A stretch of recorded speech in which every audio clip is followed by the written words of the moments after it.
You know that moment in a restaurant when you need something, but you freeze? You don't want to be rude, but you also don't want to be ignored. What you say in that moment makes all the difference between sounding like a polite local and sounding like a demanding tourist. Welcome to Speak Like a Native. Hey everyone, welcome to Speak Like a Native. I'm Maya. And I'm Leo. Let's get into it. Today, we're solving a real world puzzle, talking to your server, your waiter or waitress, in a way that's natural, polite, and effective. No more awkward hand waves or shouting miss across the room.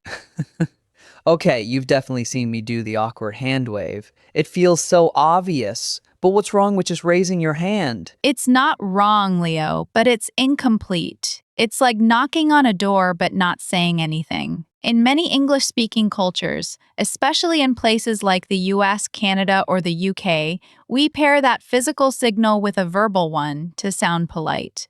The magic isn't in getting their attention, and jizz, it's in how you get it. And that's where our three key phrases for today come in. Excuse me, when you get a chance, and no rush. Okay, I've heard excuse me before, but the other two, when you get a chance, that sounds very indirect. It is indirect, and that's the point. Indirectness is often a form of politeness in English. You're showing you respect that the server is busy and has other things to do. You're not demanding immediate service, you're making a request. Let's break down the first one. Excuse me. This is your basic, all purpose attention getter, but the secret is in the tone and the follow up. So not just excuse me. Exactly not that. It's usually a medium volume, maybe a slight raise in pitch. Excuse me? And you say it when they are nearby, maybe walking past your table, or when they've just finished serving the table next to you. The key is you say it, they look at you, and you immediately make your request. Don't just say, excuse me, and then stare. They'll stare back. Right, so it's like a signal that means I have a sentence coming. Perfect. So the full natural sequence is, you see the server, you say, excuse me, they turn and say, yes, or what can I get for you? And you say, could we get 2 more napkins, please?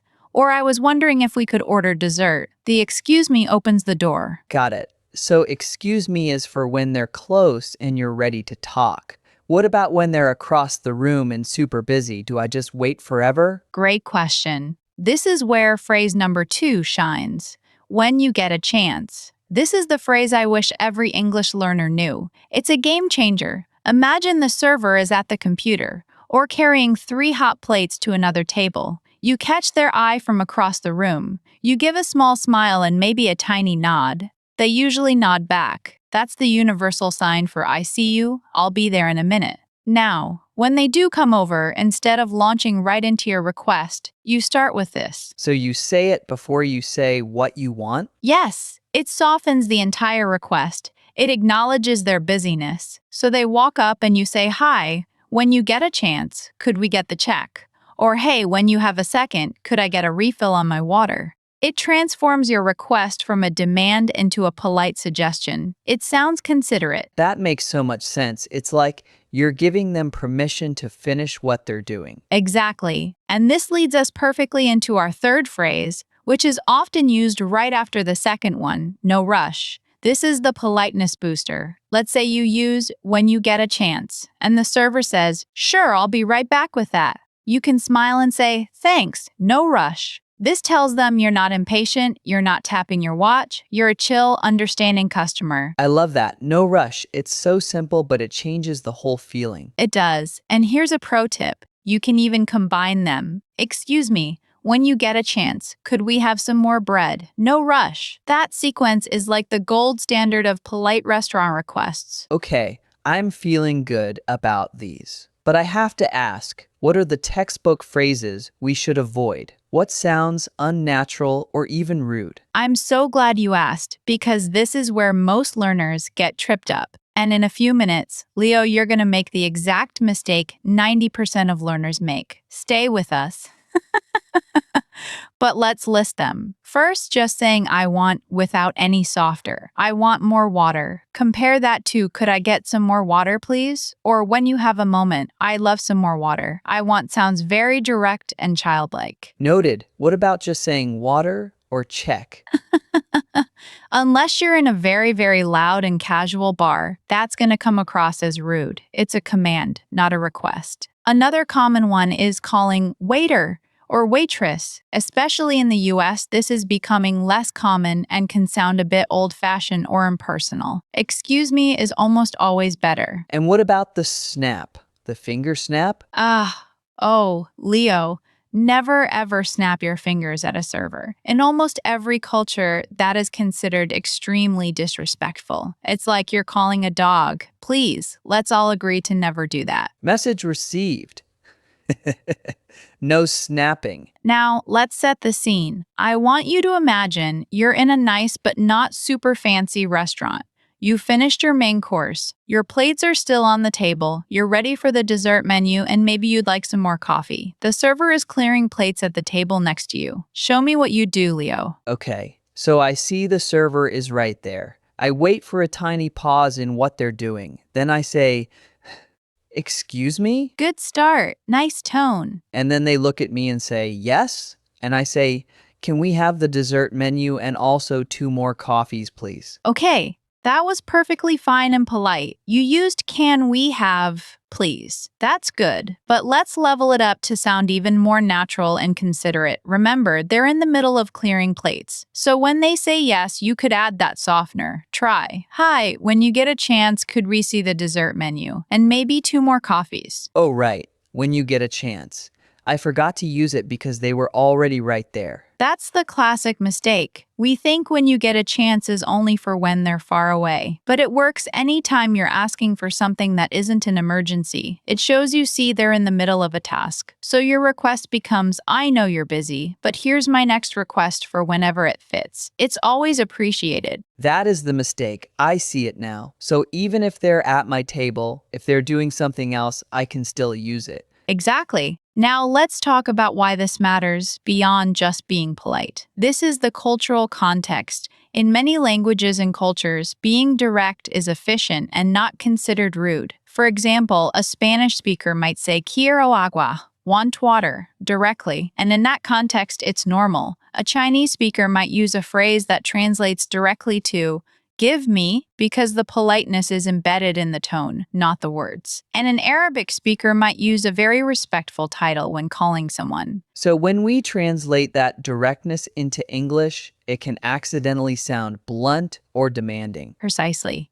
English, especially American and British English, often uses these indirect phrases as social lubricant. We say, could you maybe? I was wondering if, when you have a second to create space and show we're not imposing, it's not about being fake. Worse, it's about acknowledging the other person's autonomy and time. That's a really helpful way to think about it. Social lubricant. I like that. Now let's practice with some common scenarios. I'll give you a situation and you tell me the natural way to phrase the request. Scenario 1. Your water glass is empty. The server is walking by your table with a full pitcher of water. They make eye contact with you. I'd smile and say, "Excuse me, could I get a water refill, please?" Perfect. Simple and effective. Scenario 2. You need ketchup. The server is at the station where the ketchup is, but they're talking to another server. You don't want to interrupt the conversation rudely. I'd try to catch their eye. If they look over, I'd mouth, "When you get a chance," and maybe point gently to the ketchup, or just wait until the conversation has a pause and then say, "Excuse me, when you have a moment, could we get some ketchup?" Excellent. The mouthing when you get a chance is a great, subtle, real-world trick. It's like a pre-request. Scenario 3. You finished your meal. You're ready to pay and leave. The server is not in sight. I'd look around, try to make eye contact with any server. If one passes by, I'd say, "Hi, when you get a chance, could we get the check, please?" And what if they say, "Absolutely. I'll print it right out for you." I'd say, "Thank you, no rush." Leo, you're a natural. You've got it. This is exactly how these phrases flow in real life. They make the interaction smooth and positive for everyone. This is so practical. I can already feel my restaurant anxiety going down. That's what we love to hear. Now, here's a challenge for our listeners. I want you to think of one time in the past week where you needed to ask someone for something: a colleague, a family member, a barista.